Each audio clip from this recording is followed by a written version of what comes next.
So it looks like Toyota is at it once again. Now they're saying that the EV fanatics are the ones who are wrong. They are right. And everyone else just has absolutely no idea what they're talking about. Hello, my friends. Welcome to the channel. I'm the Electric Viking. Great to see you. Welcome to all the new subscribers. Welcome back, everyone else. Everyone, this is back to the new office. Well, in the new office now, I'm actually up at Mount Dandenong. And this is our house here where our tenant moved out. They had to move out because, well, I had to take them to court because they cut down our deck. Massive deck out the front here that I took months to build with my dad years ago. And the tenant just went psychotic and cut it all down. I'll show you a video of it soon. Anyhow, we're back here in Mount Dandenong for a few weeks while we wait for our flight and get things ready to go and see how Shanna is with her cancer treatment. Toyota said this: if you're into only EVs, you're not mature. Seriously, I'll give you the direct quote in a minute. So obviously Toyota is way behind when it comes to electric vehicle production. And now instead of saying, well, it's true, we need to get a move on, they're saying, no, we were right all along. This is actually not the case, that we're behind. In fact, we're the ones that are right and everyone else is wrong. In fact, apparently Toyota believe that one of the reasons why their CEO stepped down was because of the EV fanatics and the media putting unfair pressure on them. Now, Toyota's chief scientist, Jill Pratt, who actually owns a Tesla, by the way, but don't tell anyone otherwise, says that the best approach for a sustainable future is a multi-pronged one, blending EVs with hybrids and other green technologies, and not a full-on commitment to battery-powered cars only. Pratt actually repeated the message of the Toyota CEO and the Toyota faithful, which is that time will show that our point of view is the correct one. One way or the other, there will be a diversity of powertrains used throughout the world. A diversity of powertrains. That's what Toyota has bet on. And they're fully convinced that everyone else is wrong because everyone else, other than Toyota now, has admitted to the fact that the future of cars is electric. And Toyota is right. This, to me, is quite an interesting belief that they have. In fact, the arrogance is staggering, truly staggering. I mean, what are they going to do? Go to Europe and change the laws in Europe by themselves? We all know they're lobbying against laws in different countries. North America, what are they going to do? Go to California and force the government there to revoke the rules? What about Washington? What about Canada? What about what about London? What about the UK? What are they going to do? Just waltz in with their army and just force these people to change their minds? I think this is just the height of delusion. The thing is, these comments come at a time when Toyota has recognized the fact that really they are way behind when it comes to manufacturing a compelling electric car with a compelling skateboard. They've admitted now that they are going to develop a new one because their current model is not cost effective. And the other reason being is that this platform they currently use for their electric cars, it's not an electric car only platform. It was actually developed from a gasoline powered platform. Therefore, it's severely compromised. It's expensive to manufacture. It's heavy. It just doesn't make sense. Why Toyota thought that would stick, I don't know.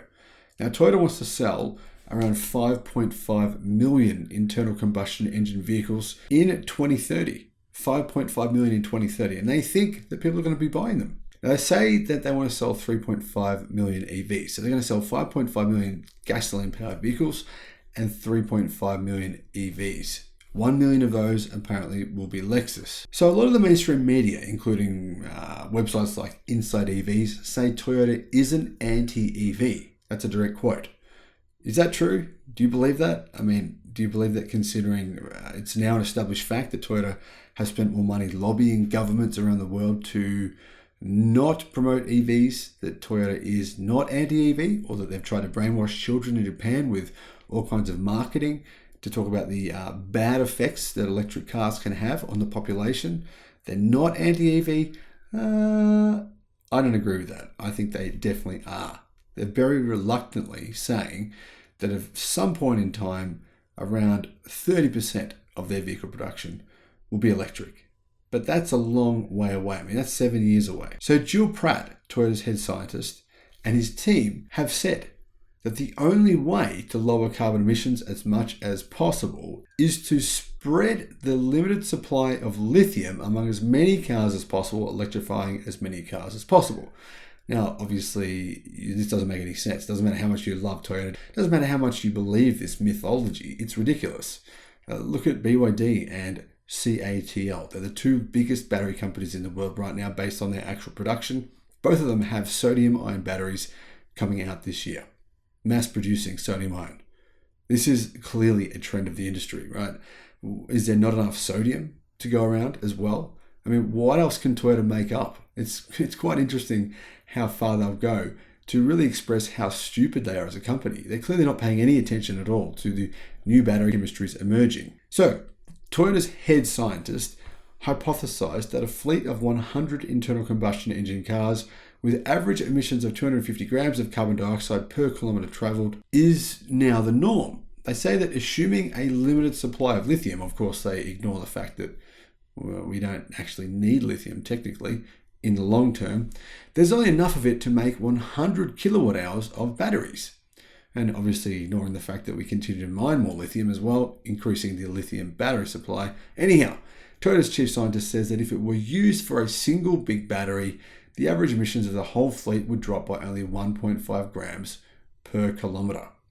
Basically, I think they're referencing their own fleet, not anyone else's in the world, because realistically, is it actually true that there's not enough lithium? Of course it isn't. It's nonsensical. Not only do more mines keep opening up and more production keep coming up, but we're finding new technologies. Like I said, sodium batteries. Now, if the world's first and second biggest companies in the world to produce batteries are currently making sodium batteries, then it's a done deal. It's already the future of the battery industry, especially when you consider the fact that a combination of hybrid lithium and sodium battery is the best of both worlds.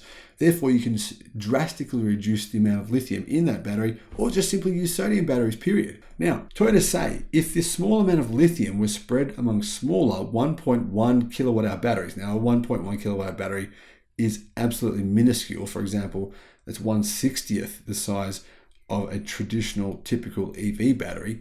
It would be possible to make 90 hybrid cars, which would still leave 10 traditional combustion cars. But the average emissions of their theoretical fleet would drop to a much lower 205 grams per kilometre. Now, right now in Europe, the new Euro emissions regulations will require any car company in the world emitting more than 200 grams per kilometre, in fact, I think it's about 170 grams, to pay Tesla money. That's true. I mean, you could just pay fines to the European Union, or you could pay Tesla for their credits, which are cheaper, which is why people are still paying billions of dollars to Tesla for credits, and why Toyota will probably continue to do that. Now, this is what Inside EVs says. It's a counterintuitive idea that a big fleet of hybrids would make a bigger positive impact on emissions than a smaller fleet of EVs. And Toyota says this nuance is lost in the talks about adopting EVs on a global scale.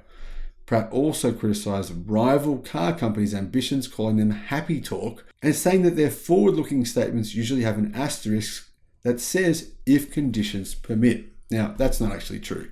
They're just making this crap up as they go along. I haven't seen any of these so-called asterisks. Have you? Let me know if you have in the comments.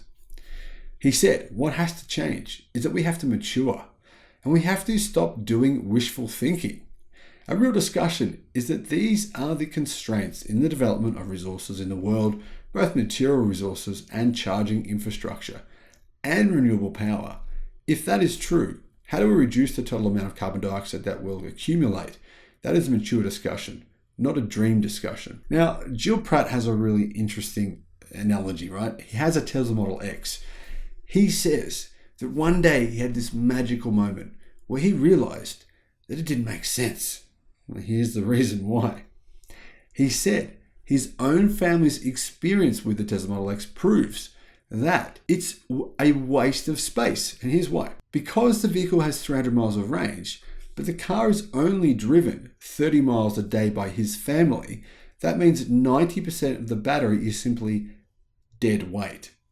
Well, that's that's actually quite funny to hear him say that. Now, let's have a look at the facts. Just a simple analogy of the current facts. Right now, 10% of global production of vehicles is fully electric, not hybrid, not plug-in hybrid, not magical hybrids that just go forever, according to Toyota, but fully electric, right?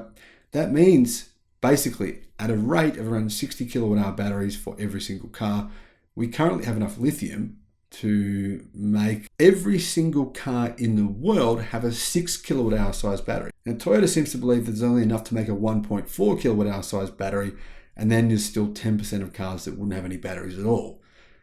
They don't understand the definition of mathematics or science, and whoever this chief scientist is, he's a true clown. Now, even if you agree with Toyota, it doesn't really matter because their maths are a million miles off. As you can see, the average battery size, right, 60 kilowatt hour size, there is 10% of the entire global automotive industry already electrified. If you divide it by 10, what do you come up with? It's pretty obvious, 6 kilowatt hours per car. Toyota's saying there's only enough for about 1.4, and that still leaves 10% of the world's cars not having a battery. Clearly you can see Toyota is just making things up as they go along. There's just no basis in logic here. Aside from the fact they're also ignoring the increases in production of lithium and ignoring the fact that, well, look at the things I've talked about on this channel. The new technology coming out showing you that we can now extract way more lithium per kilo than we could in the past. The extraction techniques now are far superior to what they were as only 12 months ago. Plus, add to that sodium-ion batteries, and Toyota's mathematics are just completely bogus. In fact, they're hilarious. This is a company that is desperate. It's grasping at strings. In January of this year in the United States, Toyota's sales went down by 16%. We're going to see declines like that year on year now, I believe, for the next 5, 6, 7, 8 years, until this car company becomes basically the next Kodak. Thank you for watching.